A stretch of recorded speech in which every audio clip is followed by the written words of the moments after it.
نو پیله آیات کې وسیق الذین کفروا الی جهنم زمرا الله پکې چې د کفرون خلق چې دی دا به جهنم طرف ته درومي خو ګروپ در ګروپ کې ګروپ شکل کې دا خبر از دا کوي چې دنیا لږ غونته عذاب دا څوک زون ته نه غوړي د دنیا لږ غونته مشقت لږ غونته تکلیف چې دا سړی زون ته نه غوړي بیا ولته چې جهنمی وي دا به عذاب زون ته څرنګه وغوړي خو فرشته به نسی پزور به دا اربي پزور به نه کوي بیا خپل ګروپونه وي ګروپ در ګروپ کې وسی لکه یو سړی کافر دا هغه یو منافق تا هغه خپل ګروپ جهنم ته نه وځي او د غرنګ یو کافر دا هغه خپل یو بت پرست دا یو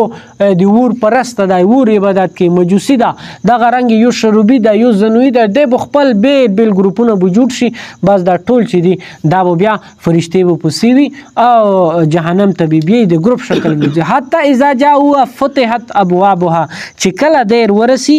د جهنم دروازه در جهنم دروازه چې دوی ته وکلاو شي جهنم دروازه په پیله باندې ویل چې جهنم چې دا قیدخانه دو د پکې قیدیون وي سزا به ملويږي که دنیا کې قیدخانه وکسي دنیا کې جیل دروازه چې وي دا باندې وي خو چې کله مجرم نه وځي بیا غټم کې دروازه کولاو شي او بیا څه شي بیا باندې کې چې دا کله نه وځي دا سه جهنم دا چې دا څه شوی د پاسه وو باندې نور قیدیون چې څومره یې پکې هغه ته وو سزا ملويږي او چې د نمبر روشي بیا هغه دروازه تر کولاو شي د بیرنه کې بیا څه شي بیا به دروازه باندې کړل شي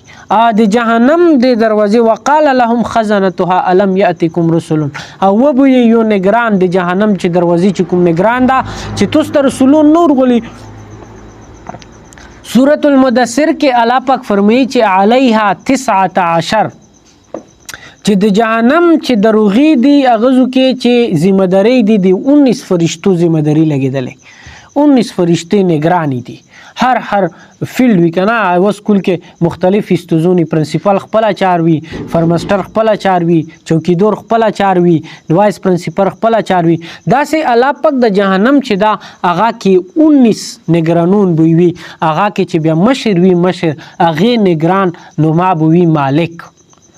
مالک د ټول جهنم د فرشتو مشر بوي او هغه به غي ذمہ داري لګي چې بھئی تو دا ډیپټي دوی تو دا ډیپټي دوی تو دا ډیپټي دو نو سورۃ المدثر کې الله پاک فرمایي چې علیها 19 کسان بوي بیا به دا مالک چې کله د جهنم تنه نه کې دی ته وایي چې الم یاتکم رسل منکم یتلون علیکم آیات ربکم چې ویلي تاسو ته رسولون نور ولي تاسو کې یعنی انبیا پیغام تاسو ته نور وړه چې تاسو منته دي تاسو رب آیتونه یل وینذرونکم لقاء یومکم هذا او تاسو ډرولای دي د غیر ملاقات نه یعنی انبیاء رغلیو پیغمبرون رغلیو مبلغین رغلیو واعظ و نصیحت ولا خلق رغلیو هغه ټول تاسو ته دا خبره نه وکړي چې جهنم ریز دوی واده سه سخته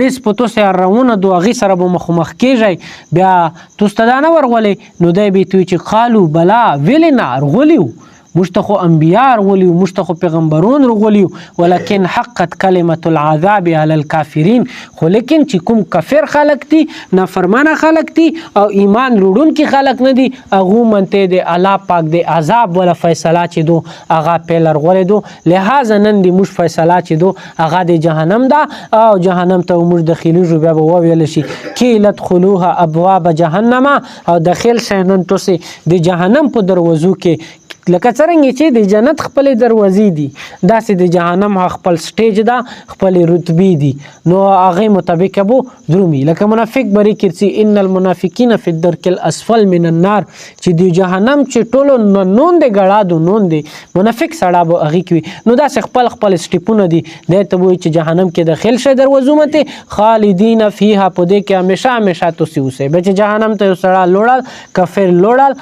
او ایمان نه دروړه نو بیا غي د پر همیشه جهنم دا بیا غزو کې بیا دا خبره نشته فبئس مسوى المتکبرین تکبر کوونکو خلکو د پر دا ډیره باد ټکانه دو یعنی دنیا کې خودی د الله آیتونو نه تکبر کول مړه دا څه دی چې دا څه وي دا وڅوي موږ به دا وکو دا وکو الله غفور رحیم دا الله مو معاف کوي نه بل منځنه خبر نه د سنه خبر الله او تکبر به کول نو الله پکې چې دا ډیره باد ټکانه دو د جهنم د متکبرونو د پر جوړ دا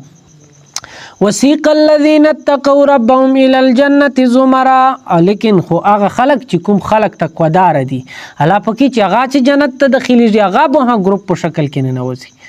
چې څرنګه جهنميون د ګروپونو شکل کې نه نوځي داسې جنتیون چې دی هغه به ګروپونو شکل کې نه نوځي، لکه مختلف خلق وي المزګزار چې دی هغه به څرنګه نه نوځي هغه به خپل ګروپ جوړ وي، رژې والا به خپل ګروپ جوړ وي، لکه تبلیغ والا ملګرو نه ور وي چې ذکرینو د پره خپل یو دروازه جوړه دو هغه به په هغې منتې نه نوځي، دغه رنګې د توبګورو د پر خپل یو دروازه دو چې کوم خلک ډېره توبه وبوسي جنت ته به هغه په هغې داخلېږي، کوم خلک چې روزهدار دي باب الریان ته ویل کېږي په هغې دروازې به نه نوځي، نو هر خلک څوک په صدقاتو نه نوځي، څوک په ذکر نه نوځي، څوک په استغفار او توبه نه نوځي، نو جنت ته به دغسې دی درومي او اسرا به مزو کې درومي، ویلې چې دی خپل رب نه ډور شوي وي پرهیزګري اختیار کړې وه، حتی اذا جاءوها وفتحت ابوابها وقال لهم خزنتها سلام علیکم طبتم فادخلوها خالدین، او دا د پرابو چې کله دی روشي بیا به دروازه کلاو وي، دروازه به کلاو وي پیلنه د جنت دروازه به پیلنه کلاو وي او دی به داخلېږي، ویلې چې جنت ته چې دی نه نوځي دا دی مهمن نوځي دو، او دا وکسه چې کله میلمار سي به سړي پیلنه اجرای ته کلاو کړي، پیلنه چې وی فلنار روان ده پیلنه بیټک دروازه کلاو کا اله ریبس پکې روی اله کټونه سام کوي غو وکسه اله وکي دوري وکي، نو دای چې نه نوځي به پیلنه جنت دروازه چې وي دای ته به کلاوي، هغه کوم چې دی جنت نگران ده هغې نومه رضوان دو، رضوان به دیتی چې سلام علیکم طبتم فادخلوها خالدین، توس منت سلامتیا دو، یعنی توس نن سلامت کې او توس ته پر خوش آمدید دی، همیشه توس څه شکای نوځئ همیشه به دالته اوسئ، نو جهنميون چې دی هغو ته خو به جهنم دروازه چې کله دیر ورسي بیا به کلاو شي به چې دننه کې بیا به بند کړل شي، خو لیکن جنتیون چې دی هغه ته به پیلنه دروازې کلاوي جنت ته او دی به ننوځي هغو کې به همیشه وي، ویلې چې دی میلمانه دی دا نبی علیه الصلاة والسلام فرمایي چې کوم سړی چې ایمان اړي په آخرت ریزې منته الله منته کوم سړی ایمان اړي آخرت ریزې منته ایمان اړي فلیکرم ضیفه دا د خپل مهمان نو خپل میلمه چې دا میلمه دی اکرام ده کوي، میلمه چې روغلی دی به اکرام کوي، میلمه کې دا خبره نشته چې دا کافر ده دا مې دشمن ده دا مې دالې ده چې میلمه څه شخه ده که هغه بت پرسته ده که هغه کافر ده که هغه څرنګې ده چې میلمه دی ده د میلمه اکرام وکړي. حضرت حسین احمد مدنی رحمت الله علیه بری کرسی چې دی یو مرید و دینه بیت و عبدالماجد دریابادی رحمت الله علیه، او دا به چې بیا کله هندوستان کې دی ته ارتلال بیا به حسین احمد مدنی رحمت الله علیه پیله تر وتم سټیشن ته چې ریل سټیشن نه به دا ارکوز بشوال بیا حسین احمد مدنی رحمت الله علیه دی سامان چې دا هغه به په مټ کړل ورال بی کور ته به وړال، بیا دی پیر د عبدالماجد دریابادی رحمت الله علیه دی پیر و وټ شیخ و، خو لیکن دی اشرف علی تنویر رحمت الله علیه سره د اصلاح نیت سره تعلق و، پیر هغه و هغې مرید و، خو لیکن خپل اصلاح د پربو اشرف علی تنویر رحمت الله علیه په مجلس کې به هدا کښېنوستال، نو بیا دی اشرف علی تنویر رحمت الله علیه ته یوه لیټر ولیکله ته وایي چې یاره حسین احمد مدنی رحمت الله علیه چې دا دای مو پیر ده، خو چې زه کله درومه دال تر څه بیا دا د مو سامان چې دا خپل اوري نو ته دې ته وایه بیا مو ته ډېره بادر لاګي ځکه چې مو پیر ده مشرستوز مې ده نو چې دا د مو سره سامان نه وری. بیا اشرف علی تنویر رحمت الله علیه ته وفرمیل چې د حضرت حسین احمد مدنی رحمت الله علیه چې د کوم مشایخ دي د خپل طبیعت وي دې طبیعت کې دا خبره دو چې وی دا د ملمی ډیر اکرام کوي، نو لہذا چې د ملمی اکرام کوي طبیعت کې دا خبره دو اوس چې زه دې ته دا وایم بیا به دا ډیره باده وګڼي او دا به ډیره نامناسب وي، لہذا زه نشم تیلی. نو حسین احمد مدنی رحمت الله علیه بری کسی چې د میلمه به ډیر قدر کول، کله کله به میلمه هرغلال نو میلمی منته به خپل لوس پښې به طبيبو او به خپل ارچول هغه به پینځل خپل، نو فلیکرم ضیفه ویل چې نبی علیه الصلاۃ والسلام فرمایلی دي چې کوم سړی چې آخرت او علامت ایمان لري به هغه خپل میلمه څه شکی اکرام وکړي، نو دی وجنه د جنتیون چې دی دا به هغه غزو کې څه شوی میلمه نه په توست سلامتیا وي او توست پر ابو خوشمدید وي او توست دغه جنت کې داخل شي. جنت چې دا جنت دا الله پاک ډیر وسی پیدا کړی دا. حدیث کې رسی یہ چې کله چې جنتی سړی روح قبض شي فرشتي دي ته روح شي بیا اسرا دي ته د جنت نه کفن او د جنت ولا خوشبو وروړي او د دې روح قبض کی بیا د دې روح چې دا هغه پوسه اعلی الیین ته سی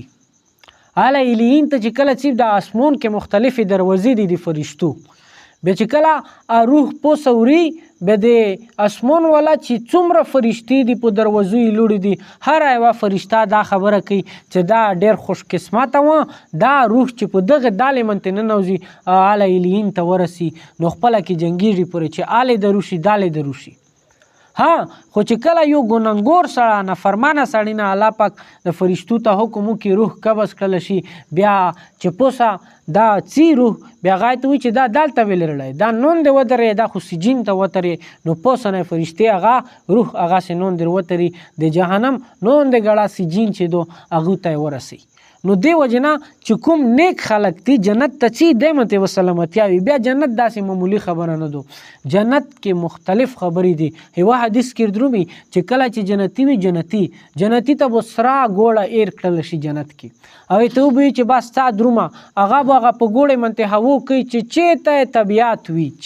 طبیعت وي هغه زوی ته به دا درومي. د مخکې آیات کې دار چې الحمدلله الذي خو چې کله دا خلق جنت ته داخل شي جنتیون بیا به دوی وایي چې الحمدلله الله الذي صدقنا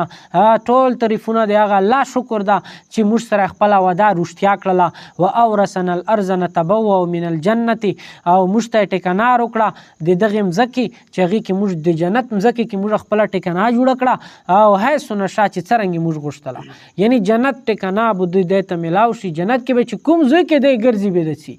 نو دغه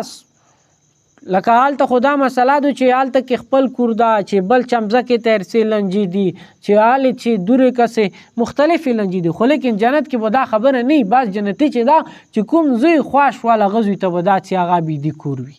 او دا ګوړه به دوی تیار کړلی شي هغه کې به دا خپل قریب رشته دارو ملاقات کوي دروبې به په هوو بوڅي بیا هلته خو که څوک په اوسي کله جوز روچیږي کله اکسیډنټ وشي خو لیکن هغه ځو کې به هېڅ څه داسې حادثې نه وي بس خپلې مزې به وي دا به درومي. اور درومي حدیث کې رڅي یی چې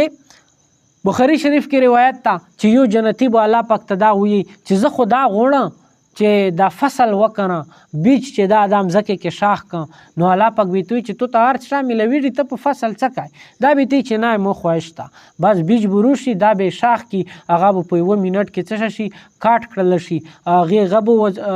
ګیډي به وتړل شي. حدیث کې چې که امثال الجبال د غرونو عمره به د هغې صرف څه شوي ګیډا وي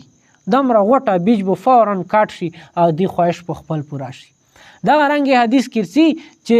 بزور بلاګي بزور جنتی به درومي بزور ته چې کله څي هغه ځو کې چې دا څه شی دی خواش وي دا به دې ته میلوېږي خو لیکن دې ته به هېڅوک څه قیمت میمات به نه وي چې وایي دا پیسې روکه دا پیسې روکه دومره قیمت ده نه بس چې څه شی خواهش وي څه دا زړه غواړي هغه به دې ته میلوېږي. بهرحال حیث نشا چې کله دا څه شی غواړي دې نه علاوه چې دا څه شی غواړي نو دې ته به میلوېږي. فنعم اجر العاملین پس عمل کوونکو دپاره دا ډېر ښه اجر ده.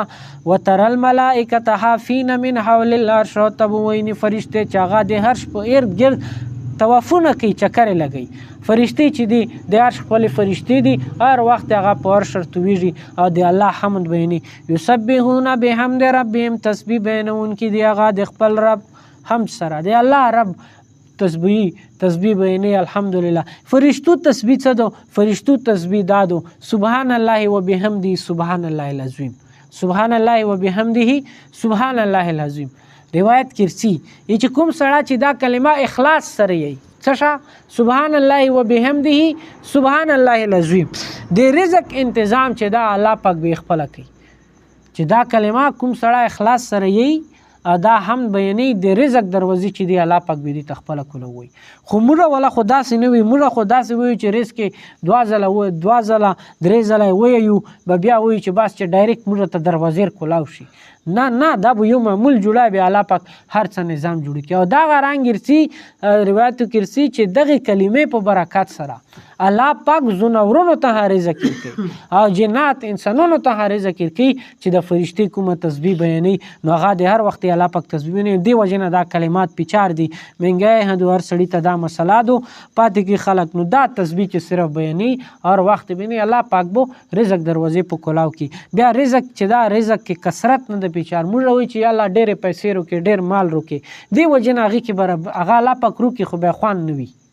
که موږ دا رزق کې د کثرت سول نه د پیچار بلکې د برکت سول پیچار ده چې الله چې 10 روپۍ هر کای برکت پکې روکې به باغې کې ډېرې چارې کی وقضی بینهم بالحق کې فیصله به کېږي د منځ کې اکثره وقیل الحمدلله رب العالمین او دی به چې ټول تعریفونه د هغې رب دپاره دي چې هغه د جهان والا رب ده. یعنی که جنتیون دي که څومره خلک دي دا چې فعله ننوځي هغه ځو کې به د الله پاک حمد بیان کړي. نو هر چا چې دا لا حول ولا قوة الا بالله العلی العظیم دې مطلب دا ده چې یا لکه ګناه دو